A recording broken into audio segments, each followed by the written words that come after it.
Assalamualaikum warahmatullahi wabarakatuh. Sebelumnya perkenalkan nama saya Muhammad Kian Zaki Edinson dengan NIM channel D024019. Dan pada kesempatan kali ini saya akan menjelaskan mengenai konsep dan pencatatan kewajiban jangka pendek dalam mata kuliah akuntansi perpajakan dengan dosen pengampu Bapak Wirmega Putra, Bapak Lufi, dan Ibu Heriani. Untuk yang pertama itu latar belakang. Kewajiban jangka pendek berkaitan langsung dengan likuiditas dan kelangsungan usaha. Contohnya termasuk utang pajak penghasilan dari gaji, bunga, sewa, serta kewajiban seperti utang pinjaman, utang sewa, wesel, dan pembagian dividen. Setiap kewajiban memerlukan pencatatan akuntansi yang tepat dan kepatuhan perpajakan untuk menghindari sanksi finansial dan administrasi. Untuk likuiditas dan kelangsungan, utang jangka pendek memengaruhi arus kas dan kemampuan operasional jangka dekat. Dan untuk kepatuhan perpajakan, pencatatan harus sesuai aturan pajak agar menghindari denda dan bunga. Dan pengendalian internalnya, sistem akuntansi dan kontrol internal diperlukan untuk menghitung dan menyetor pajak tepat waktu. Selanjutnya ada akuntansi PPh pasal 21, gambaran umumnya. PPh pasal 21 dikenakan atas penghasilan orang pribadi dalam negeri seperti gaji, upah, honorarium, tunjangan, dan pembayaran lain sehubungan dengan pekerjaan ataupun jabatan. Perusahaan berperan sebagai pemotong, withholding agent, menghitung, memotong, menyetor, dan melaporkan PPh 21. Secara akuntansi, PPh 21 bukan beban perusahaan kecuali ditanggung perusahaan, gross up, umumnya dicatat sebagai utang pajak sampai disetor ke kas negara. Untuk langkah perhitungannya, yang pertama menentukan penghasilan bruto seperti gaji pokok, tunjangan tetap, dan lain-lain. Yang kedua, kurangi biaya jabatan dan PTKP. Dan yang ketiga, tentukan PKP dan terapkan tarif progresif. Untuk contoh pencatatannya, jika gaji bruto sebesar 12 juta rupiah dan PPh 21 sebesar 600.000, gaji bersihnya sebesar 11 juta 400 ribu. Untuk jurnalnya, beban gaji di debit sebesar 12 juta, utang utang PPh 21 dikredit sebesar 600.000, terus kas dikredit sebesar 11 juta 400 ribu. Dan saat disetor, utang PPh 21 di debit dan kas dikredit. Selanjutnya, risiko dan kendali pada PPh 21.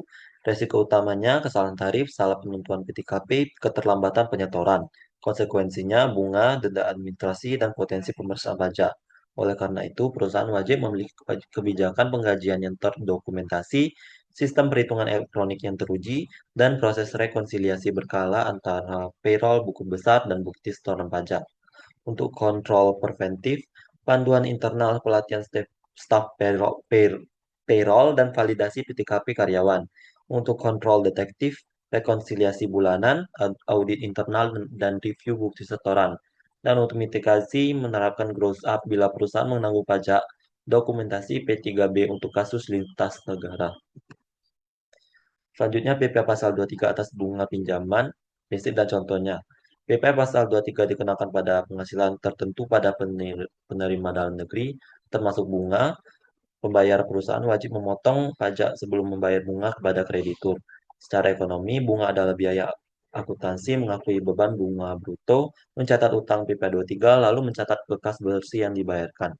Untuk contoh perhitungannya, jika bunga sebesar 25 juta rupiah dan tarif PPh 23 sama dengan 2%, pajaknya sama dengan 500.000. Pembayaran bersih yaitu 24.500.000 rupiah. Untuk jurnalnya, beban bunga di debit sebesar 25 juta dan utang PPh 23 di kredit sebesar 500.000 serta kas di kredit sebesar 24.500.000. Untuk perlakuan fiskalnya, beban bunga dapat digunakan sepanjang memenuhi ketentuan. Perhatikan pembatasan seperti thin capitalization rules yang dapat membatasi pengakuan biaya bunga. Untuk yang selanjutnya, PPh pasal 23 atas sewa, klasifikasi dan dampaknya. PPh pasal 23 juga dikenakan atas pembayaran sewa selain tanah ataupun bangunan dengan tarif sebesar 2%. Penyewa wajib memotong pajak sebelum membayar penyedia jasa. Akuntansi mencatat beban sewa bruto, utang PPh 23, dan kas keluar sebesar pembayaran bersih. Penting membedakan sewa biasa dengan sewa tanah ataupun bangunan yang diperlakukan PPh final agar tidak terjadi kesalahan klasifikasi. Untuk contohnya, biaya sewa sebesar 18 juta, tarif pipa 23-nya sebesar 2%, sama dengan 360.000. dan dibayar bersih sebesar 17.640.000. Untuk jurnalnya, beban sewa di debit sebesar 18 juta, utang PPA 23 dikredit sebesar 360.000 dan kas dikredit sebesar 17.640.000. Untuk poin-poin pentingnya, pastikan klasifikasi objek sewa untuk menentukan apakah PPA 23 atau PPA final berlaku. Untuk kesalahan klasifikasi berpotensi menimbulkan perhitungan pajak yang keliru. Selanjutnya, PPA Pasal 26, Subjek Pajak Luar Negeri, Transaksi Antar Negara. PPA Pasal 26 dikenakan atas penghasilan yang diterima wajib pajak luar negeri, SPLN, umumnya bersifat final dengan tarif 20%, kecuali terdapat ketentuan lebih rendah dalam Perjanjian Penghindaran Pajak Berganda atau P3B. Perusahaan di Indonesia bertindak sebagai pemotong pajak pada pembayaran jasa, bunga, royalti, ataupun dividen kepada pihak luar negeri. Pencatatannya, beban di debit sebesar nilai bruto dan utang PPA 26 dikredit sebesar nilai pajak dan kas dikredit sebesar pembayaran bersih. Untuk P3B-nya sebelum memotong analisis apakah P3B berlaku agar tarif pajak bisa lebih rendah dari 20% dan status subjek pajaknya, tentukan dengan jelas apakah penerima merupakan wajib pajak luar negeri agar pemotongan dikenakan dengan benar. Untuk wesel dan dividen, implikasi pajak dan pencatatannya, wesel adalah instrumen utang yang dapat menghasilkan bunga. Bunga wesel dapat menjadi objek PPA pasal 23. Untuk contohnya, bunga wesel sebesar 5 juta, tarif PPA 23 sebesar 2% sama dengan 200.000. Untuk jurnalnya, beban bunga di debit dan utang pajak di kredit serta kas di kredit. Dividen adalah distribusi laba, perlakuan pajak tergantung penerima. Dividen untuk wajib pajak dalam negeri mungkin dikenakan PPA 23, untuk luar negeri dikenakan PPA 26. Dividen bukan biaya fiskal sehingga tidak mengurangi laba kena pajak. Untuk contoh dividen, pembagian dividen sebesar 30 juta rupiah dengan potongan 15%, pajak yang didapat sebesar 4.500.000, dividen bersih yang didapat sebesar 25.500.000 rupiah. Untuk jurnalnya, dividen di debit, eh, utang pajak di kredit, serta kas di kredit.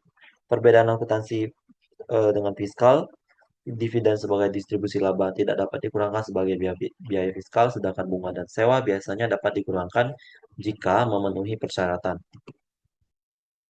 Untuk praktik terbaik pencatatan sistem kepatuhan, pencatatan kewajiban jangka pendek harus sistematis dan akurat. Catat nilai bruto beban, utang pajak yang dipotong, dan jumlah kas bersih yang dibayarkan. Lakukan rekonsiliasi berskala antara buku besar, laporan payroll, bukti potong, dan bukti setoran pajak. Dokumentasikan kebijakan pajak perusahaan, kebijakan gross up, dan pastikan staf perpajakan mendapat pelatihan serta pedoman audit trail untuk memudahkan pemeriksaan fiskal. Untuk yang pertama, kebijakan internal, standarisasi perhitungan dokumentasi PTKP, dan prosedur close up bila diperlukan. Untuk yang kedua, sistem rekonsiliasi, integrasi payroll dan akuntansi, rekonsiliasi bulanan. Dan yang terakhir, pengendalian dan audit internal, dan bukti setoran yang terdokumentasi untuk mengurangi risiko sanksi. Baiklah, kesimpulan yang didapat dari materi kali ini yaitu kewajiban jangka pendek termasuk PPA pasal 21, PPA pasal 23, bunga dan sewa, PPA pasal 26, subjek pajak luar negeri, wesel, dan dividen memiliki peran penting dalam struktur keuangan dan kepatuhan pajak perusahaan. Pencatatan akuntansi harus sistematis, pengakuan beban bruto, pengakuan utang pajak pemotongan, dan pencatatan kas bersih. Ketelitian klasifikasi transaksi, misalnya sewa dan sewa tanah, pemahaman P3B, dan pengendalian internal sangat penting untuk mengurangi risiko denda dan beban pajak yang tidak efisien. Rekomendasi utamanya, yang pertama, implementasikan prosedur payroll dan pemotongan pajak yang terdokumentasi. Yang kedua, gunakan sistem akuntansi terintegrasi untuk rekonsiliasi otomatis. Yang ketiga, periksa P3B sebelum memotong PPA 26 untuk transaksi luar negeri. Dan yang keempat, lakukan audit internal berkala dan pelatihan staf pajak. Untuk penutupnya, integrasi pengetahuan akuntansi dan perpajakan adalah kunci utama pengelolaan kewajiban jangka panjang yang efektif, memastikan kepatuhan, menjaga likuiditas, dan meminimalkan risiko hukum serta finansial.